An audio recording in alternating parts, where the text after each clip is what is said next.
Hello guys, and welcome to today's discussion that's been centuries in the making. Now, if you're new here, then don't forget to subscribe because you will find our videos interesting and intriguing.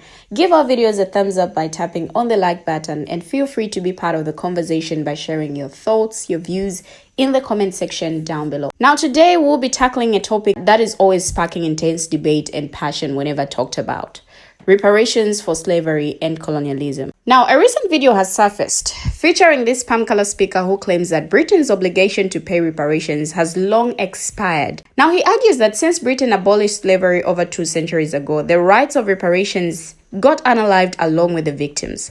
But is it that simple? Now, this speaker suggests that reparations are a matter of tort law, intended to restore victims to their pre-damaged state. However, this argument raises more questions than answers. Like, can we truly put a price on the suffering and injustice inflicted upon generations of enslaved people? And what about the ongoing impact of colonialism on communities and nations today? Now, the speaker also trots out the tad excuse that Africans were also complicit in the slave trade, selling their own people into bondage. But this oversimplification ignores the complex web of power dynamics, coercion, and exploitation that defined the transatlantic slave trade. So with that said, let's take a look at his video as he spews some tired excuses that palm color people always try to use whenever we try to talk about reparations. As we've now got, of course, from Barbados to Jamaica, prominent Caribbeans are also calling for Britain to pay reparations for slavery and the consequences of colonialism. And Madam Speaker, were we engaged in this debate in 1807 or 1833, I likely would have crossed the floor to support the motion opposite, because, of course, the victims of the horrendous horrors of slavery would have been alive and deserving of damages. But it's not 1807, it's not 1907, it's not even 2007. Over 2 centuries have passed since Britain led the world as the first empire in history to abolish slavery, and the right of reparations died long ago, because reparations are fundamentally about matters of tort law. The purposes of damages, restoration, of reparation, is to restore the victim, the slave, to the position they were in before the damage occurred, slavery. The actual victim only can receive damages, not their descendants. And therein lies the rub, because some 6 or 7 generations separate those alive today from their British Empire slave ancestors. And whilst not just yet, thank you so much.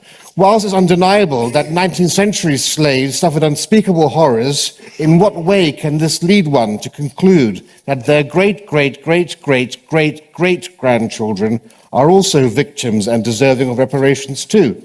On the contrary, from Britain to the Caribbean, the descendants of slaves today have a far better and higher quality of life than they would have had their ancestors remained in Africa. And that's an indisputable fact. But if you let me carry on, I'll tell you why. But first I ask you, is a current descendant of a slave ethically entitled to benefit from their ancestors' sufferings? And who should pay? Is it ethical for an innocent person today to be culpable for the sins of their forefathers? Now, CARICOM, which is the Caribbean body calling for reparations, wants British taxpayers to pay. But why? Out of a population of millions, there were only 3,000 slave owners in Britain. The vast majority of the population of Britain descend from people whose lives were one of abject poverty and hardship, working in hellish conditions akin to serfdom. Why should they, as taxpayers, pay reparations? It's not just yet. Thank you so much. 16% of the British population is now also foreign-born, so why should they pay for reparations? What about the descendants of slaves living in Britain today? Why should people from Trinidad and Tobago living here pay reparations to people in Jamaica? Then again, why is the demand for reparations always focused and framed in terms of Britain? Why are no activists asking for reparations from the African states that were equally complicit in slavery? Should they not pay reparations? They provided the slaves that were transferred over the ocean, and millions more slaves were kept in slavery in Africa by other Africans, just as were being transported across the Atlantic. Why does nobody ever actually speak about that unpleasant truth? What about the Arabs and the Muslims who bought and sold African slaves for centuries before the British arrived and continued to do so into the 20th century until the British and the French tried to stop it. And indeed, what about the slavery that carries on today? The International Labour Organization says that currently approximately 7 in every 1,000 Africans is a slave. 10 million people. In 2017, CNN reported hundreds of slaves are sold every week in Libya. So much energy is given to historic reparation and the historic plight of slaves. I would have more time for the argument if the people actively pursuing that course of action were equally vocal about surely the far more horrendous plight of slaves today, where there are more slaves today in bondage, in slavery, than crossed over the Atlantic. So where are the protests outside the Nigerian High Commission? Where are the protests outside the embassies of Niger, which has 800,000 slaves today? What about Mali and Chad and Sudan and Cameroon? It's almost as if there's an ulterior motivation behind the call for apologies and reparations exclusively from Britain.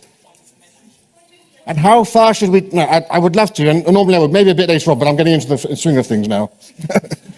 And how far should we take this?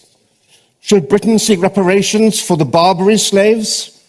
1 million Europeans, at the same time as Africans were going over the Atlantic, 1 million Europeans were enslaved by the Ottoman states of Morocco, Algeria, and Tunisia. And it carried on after the abolition of the slave trade by the British. Should Britain demand reparations from North Africa? Of course not. It's time to move on, and so should we.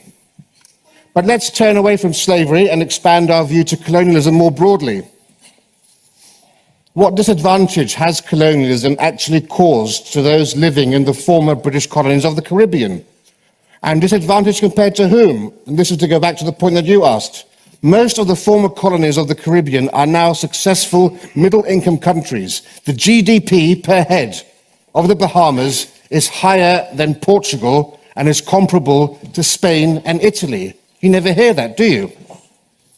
Barbados, Antigua and Barbuda, St. Kitts and Nevis, and other former British slave colonies have higher rankings on the UN's Human Development Index than Brazil, Mexico, or many other Spanish-speaking South American countries. How has the British Empire disadvantaged the Caribbean nations?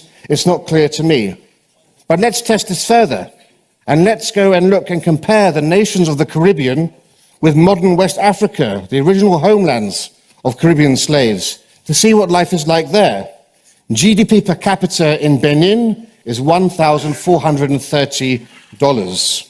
In Barbados, it's $17,000, over 10 times higher.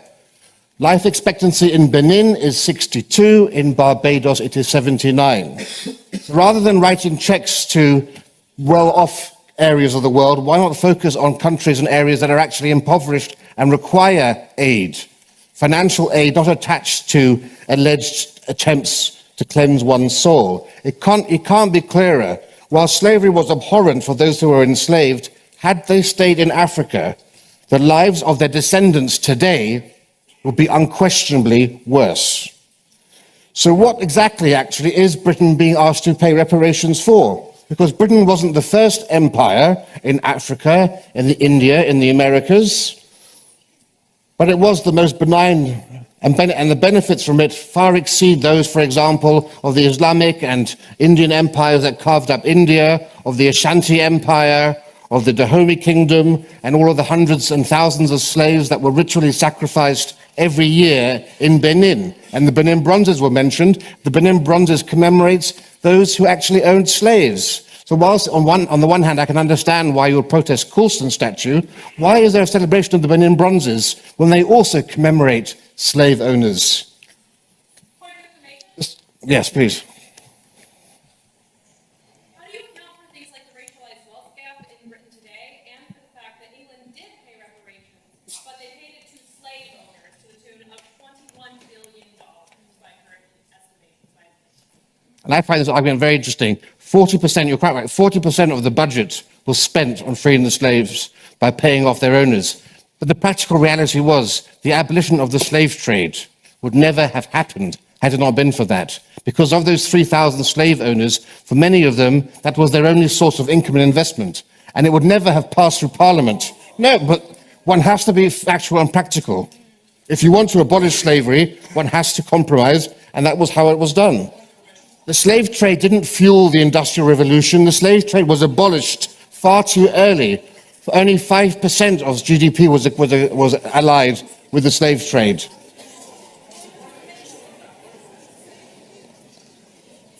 So why are we apologising for Britain? Are we apologising to Britain for introducing nutrition and food storage policies that led to a decline in the subcontinent's processes of famine that happened every 40 years? In India there was a famine. The population of India soared from 170 million to 450 million over the course of the Raj because of medicine, health, and accurate and proper nutritional standards and food storage compared to how it had been. There had never been in history of India such a surge in population growth. And let's not forget also what Britain did for women's rights, because I think it's fair to say that it's thanks to the British Empire that we have had the progression of women in Africa and India through society.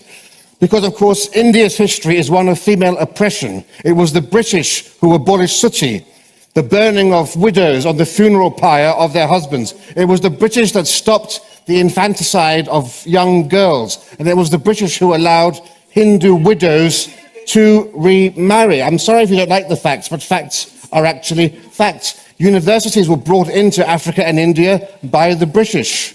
It's there will be no system of democratic legislatures within these regions. As Steven Pinker has written, pre-state societies before the British Empire arrived were on average far more violent than even the most brutal of modern states. So whilst many wrongs were committed in the 19th and 20th centuries, the modern success of Britain's former colonies today in the 21st century is due in large part to their colonial inheritance.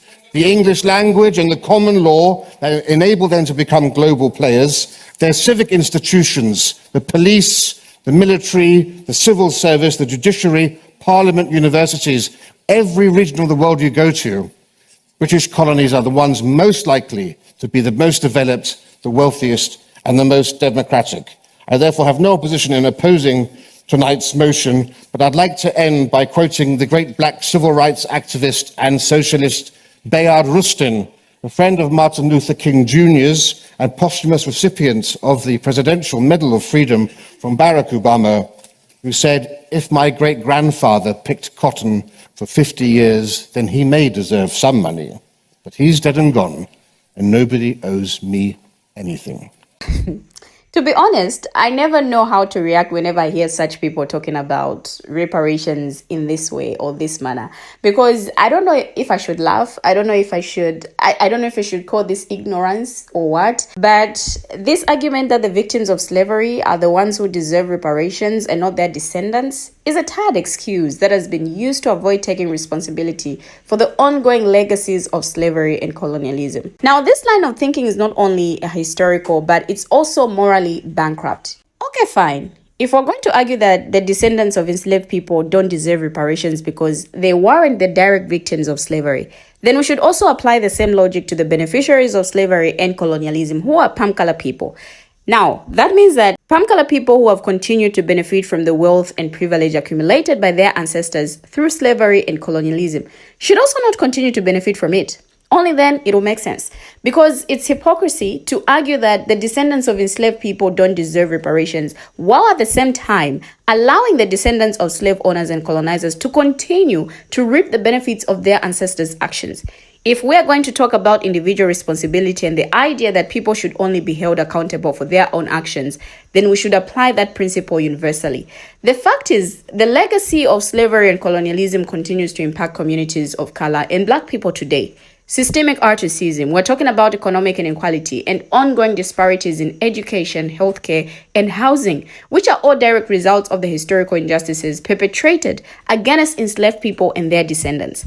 Now, reparations are not just about providing compensation for past wrongs, but also about addressing the ongoing harm that continues to be inflicted on Black and communities of color. So if we're going to have a serious conversation about reparations, let's not use tired excuses to avoid taking responsibility for the past. Instead, people should have an honest conversation about how they can work towards justice and equity for all, and not trying to, make these excuses that, are not even working, are not even, making sense. Now, central to the idea of the American dream lies an assumption that we all have an equal opportunity to generate the kind of wealth that brings meaning to the words life, liberty, and the pursuit of happiness, boldly penned in the Declaration of Independence.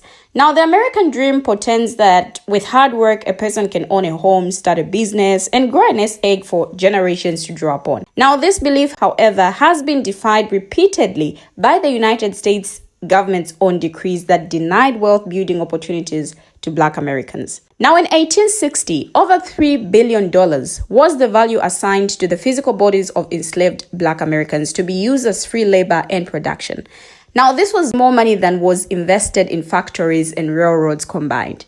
In 1861, the value placed on cotton produced by enslaved Blacks was $250 million. Slavery enriched palm color slave owners and their descendants, and it fueled the country's economy while suppressing wealth building for the enslaved. Now, the United States has yet to compensate descendants of enslaved Black Americans for their labor, nor has the federal government atoned for the lost equity from anti-Black housing, transportation, and business policy. Slavery, Jim Crow segregation, anti-Black practices like redlining, and other discriminatory public policies in criminal justice and education have robbed Black Americans of the opportunities to build wealth, defined as assets minus dirt afforded to their palm-color peers. Reparations, a system of redress for egregious injustices, are not foreign to the United States. Native Americans have received land and billions of dollars for various benefits and programs for being forcibly exiled from their native lands. For Japanese Americans, $1.5 billion was paid to those who were interned during World War II. Additionally, the United States, via the Marshall Plan, helped to ensure that Jews received reparations for the Holocaust, including making various investments over time.